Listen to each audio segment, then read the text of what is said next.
خودکش حملہ جوڈیشل آپ کا جو کمپلیکس ہے G11 اسلام آباد کے اندر، وہاں پہ پیش آیا تھا. بہت ہی ایک گھناؤنا حادثہ ہوا ہے اسلام آباد کی تاریخ میں. ویسے بھی کچہری کی ایک تاریخ ہے، اس کے اندر اس طرح کا حادثہ پہلے بھی ہوا تھا. اس کی جتنی پرزور مذمت کی جائے وہ کم ہے. بے شک. جو شہید ہوئے ہیں تقریباً 12 لوگ ابھی تک رپورٹ ہوئے ہیں اور 27 لوگ زخمی ہیں.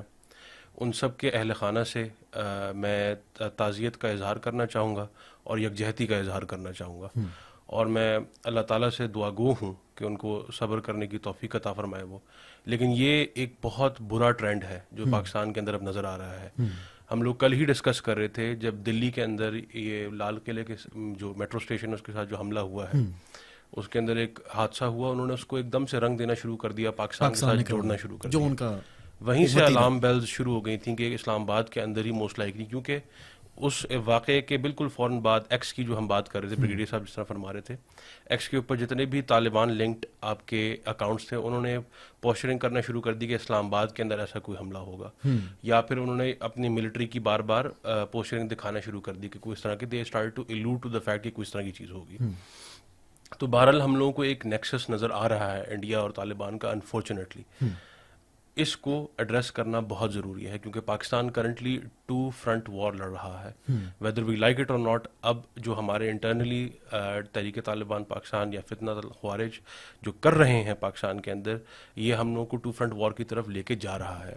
ہم لوگوں کو اپنے مشرقی بارڈر پہ، مغربی بارڈر پہ تو ویسے ہی اور مشرقی بارڈر پہ بھی ایک ڈیسائسو آنسر اور ڈیسائسو رزلٹ کی ضرورت ہے. جہاں تک کہ ہمارا خارجی فتنہ ہے، اس کے حوالے سے میں کم از کم پاکستانی عوام کے لیے ایک میں حضرت علی کا قول ہے وہ میں چھوڑنا چاہوں گا. ان کے دور میں جب یہ فتنہ اٹھا تھا تو انہوں نے ان کے بارے میں ایک جملہ بولا تھا ان کو پہچاننے کے لیے.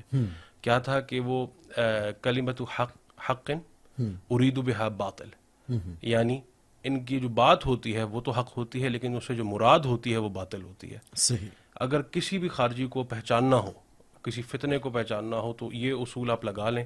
یہ بلینکٹ ان کے اوپر اپلیکیبل تب بھی تھا، 1400 سال بعد آج بھی اپلیکیبل ہے، اور یہ ہم لوگوں کو انفارچونیٹلی ٹی ٹی پی کی طرف سے، ٹی ٹی اے کی طرف سے دکھ رہا ہے.